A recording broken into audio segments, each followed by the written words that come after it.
So mauto um, they started we gatok mi sa akong husband.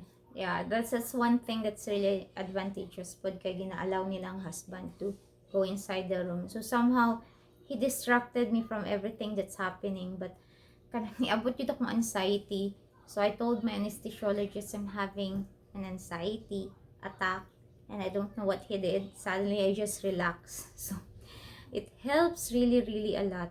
And then the difference is when I had my first surgery, kanang naramdaman jud ako hangtod gud rin. Murag nagnumb akong buong katawan. Murag totally na lost ang senses. This time I don't it feels like normal lang murag, but the one thing I really shivered a lot. Grabe akong kurog na ang akong husband ginapugngan yung isa nako kamot ang isa ang anesthesiologist kay dili nila makuha akong blood pressure kaya naga-shiver ko. So that's the only thing that murag kanang dili nimo gusto balikan during the surgery. And then I felt the pressure like murag i-push nila akong tummy pababa. So I know that yeah, they're pushing the baby out. She cried maybe twice or thrice and then she stopped. Kay sobra akong fluid. So nagtawag din sila pediatrician nga nasa hospital and I thought mga nurse lang sila ang mga nanulod. Kato di ay murag mao tong mga magtabang para kung isang nasa iyahang kanang chan or sa iyang natulon niya is they will suction it out. So my husband just distracted me. He joked like, "Oh, the baby has hair like tatay." So instead nga murag magworry ko. I was like, "What?" Siya, curly hair daw. Ha, the street man may duhag buhok. Sorry, nawala ko ba? And my husband really played a big role and I thank God that he's the one kay murag kanang he really knows when to do that kay he knows my anxiety already. During my pregnancy, I have a lot of palpitations. So, they tried to suction out, but walay ni gawas. Tapos, well, di siya hilakon ba? Maraging anak nga bata. And then, they just decided she's okay. And then, yeah, they cleaned her. Itahi na siguro nila ko. The difference is, my first CS, diba patulugon kanila after, diri wala, you are totally awake, wala kay tulog na time, and then after cleaning you up, you're okay, pero nakahiga gihapon ka, ila ka dalon sa recovery room for 1 hour. They will observe blood clotting, they will observe how stable you are for 1 hour. Dito tanan ay you are attached to these monitors, they will check on you. May na sila foot massager, ginamassage mo hang every few seconds mag-tighten siya tapos more siya ganagod ga vibrate para ang blood clot ginaiwasan nila. And it's very helpful. Wala na ko na-realize na ang mga danger when I was in the Philippines. And now I'm seeing it now. I'm like, what? Really? Nga na dahil ka-dangerous siya. So, after that, we were at the recovery room. Ibutang siya sa ako ang chest. Tapos, mauna to gi-explain. Mauna yung mga birth certificate. Mauna yung, then she will have 1 shot today. Murag, Hepa B at ilang gihatag, I don't know because it's my husband who was really talking to them because I'm there. I did not feel na murag gikan ko kag surgery kay wala gud kanila gipatulog and you don't feel anything kay of course the pain reliever is really strong. But and after an hour they will you murag ila kang itulak pa adto na sa imong room. And one thing that's so yun kanang murag new to me is when you pass by that certain hall, they will tell you to touch that button to ring the bell at the hospital that they will knew that there's a baby born on that hour. So it's like an announcement that there's a baby that was born. It's so nice. Like murag ma-flatter ka ba nga, okay, everyone knows you already gave birth. So now they bring us to another room. That's I think my 4th room for that day. Around 6:30 yata ko nila na 6:30 yata siya nakagawas, and then around 9 I was on my room.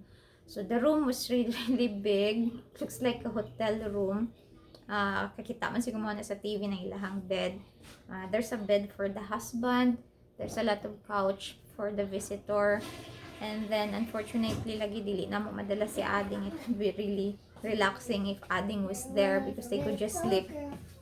And one thing I noticed, dili nila pa sininaan ng bata, but ang reason nila is para kanang mapugos gani siya nga magmata, dili siya matulog para magkaon siya, I mean mag-feed siya. So they want, like for example, if breastfeed na ako siya, huba tanggalon gid ang lampin, tapos ako pod tanggalon ang akong robe para maramdaman, gusto nila ang bonding ba between the mom and the baby, ma-develop siya. So at first it's okay, but wala kay maramdaman na pain.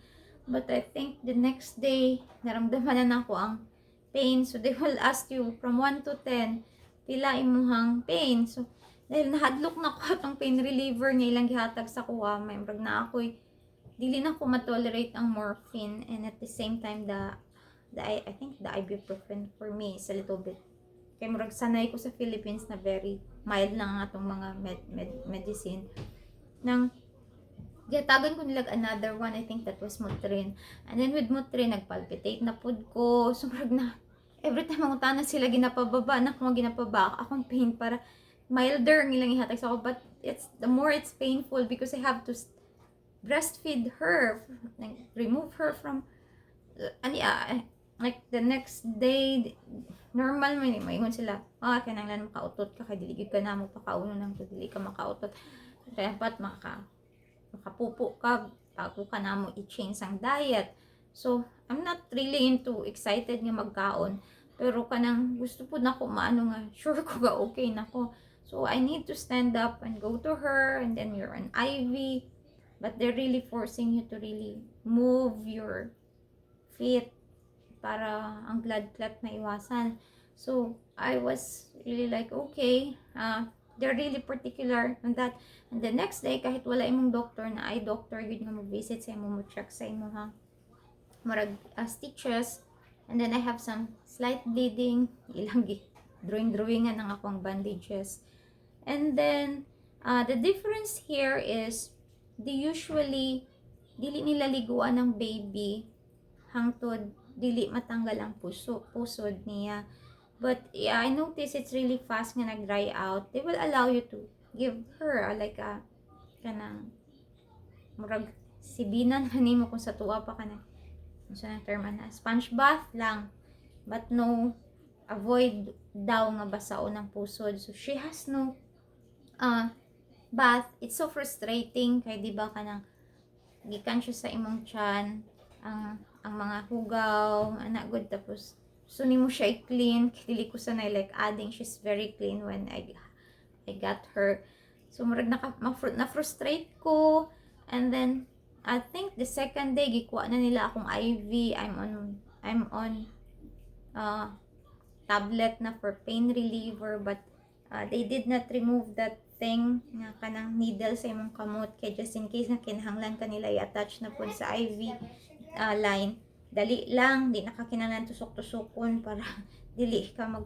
And then one thing I really noticed kay kung sa Philippines ko, usually at the third day gabuto akong mga ugat, but they have like certain needles for small veins like sa kuha, very gagmay kaayo, dali kayo mag break. And then one thing I also noticed is, dili nila pa sininaan ang bata. So, gablugin na siya, kurog-kurog siya, kay maluoy na lang ko, kay ginabalot lang siya sa lampin, 2 ka lampin, and then dili ko kabalo kung paano siya swaddle, kay sakit kay mong kamot, sakit kay mong tahi. So, it's a combination, and of course, my husband is also learning because this is his first baby. So, we're both like, okay. And then, luwi kay siya kay pagbuntag, muuli siya kay ga-work mo ang gatabang sa mo, bantay kay Ading, ihatod niya si Ading sa school, then magligo siya sa balay, and then do things, balik sa kuha, kay during the day, kinanglan na po na ako siya para sa baby, mag-alaga sa baby. And then, afternoon, kwaon na po niya si Ading sa school, and then wait for Sam to take moabot para alagaan na po ang si Ading may kauban diri sa balay matulog, and then mubalik na po siya sa kuha. So murag ang in return akong matabang, may mga nights nga dili na ako siya pukawon. I was there for 4 days. 4 days kanila obserbahan bago kanila paulion. So every night there is something nga ginakuha nila nga dugo. Ang first is jaundice, kay nag-yellowish siya, which is ingon nila prone daw na siya sa mga Asian babies. And then the next day, murag dili convince ang doctor, gipakuha na po siya og dugo. Loy lagi kaya murag nahurot ng dugo sa baby. Ana gani si akong husband, ay ang dili mag-jaundice, gihurot na nilag suyop ang dugo. Nakatawa na lang ko. When they would draw blood here, they would give the baby like a sugar or something. Mag-suck siya dito para di siya karamdam og pain. So the third day, I think they really want me to walk na. They said, get up daw ko middle sa night. Ako ang magkuan sa iyang mouth o katumurag sugar. Kay kuan siya for newborn screening. And then the next day, they said I have to, kay naamay ka murag department ang delivery, labor and delivery ba ang tawag na. Nangan tuyukon doon ako to. So lakaw na jud me. My husband is holding the baby. Think that time may IV pa ko. Second day man yata to. Pinapa ko IV. And we were walking and kurog jud akong tibuok lawas kasakit din imo masabtan. And then di kay ko katulog magabi, kay na ako'y mga anxiety, mahadlo ko sa pain reliever, nga ihatag nila kay basta magpalpitate na po ko. So those are the struggles that I have during that time. Dili na ko ingon nga disadvantage. I'm on a first world country. I have seen the very nice technology, very advanced na wala kanila ginapatulog, automatically mata ka. So the danger of nga dili ka kamata is murag gitanggal na nila. The only di nila ma-control isang blood clot, which is on your part, kinahanglan nimo magtindog jud ug maglakaw. And then of course the pain, they could not control that. And the fourth day, I think they remove my bandage, and then they change it into kanang murag plaster na lang gud nga. I still have the band. Forgot now. Yeah, but I think when I went back to my OB, kanang they really removed my bandages before we left, I think. And then they just replace it with lang gagmay siya nga murag bandage just to keep your kanang murag stitches nga dili mo open. But if you look at it, reddish pa siya pero totally kanang close na gid siya. So they're very fast, walay antibiotic, only pain reliever, and it's up to you if you continue taking it. They gave me more iron, kay dubo man gyud ako ang RBC count always. And then they said we need to see the pediatrician within 2 days. Kay na siya jaundice, and that's the problem here.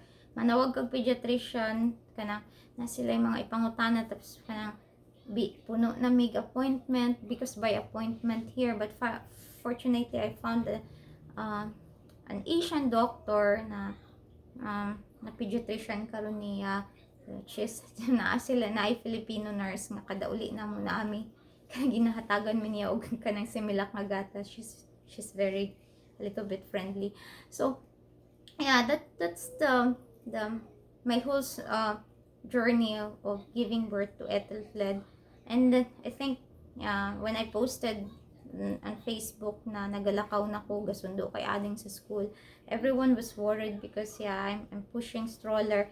Our stroller is very light. It's really stroller designed for running. And then but of course they were really telling me you need to walk kay ang blood clot very dangerous siya pag musaka siya sa imong lungs.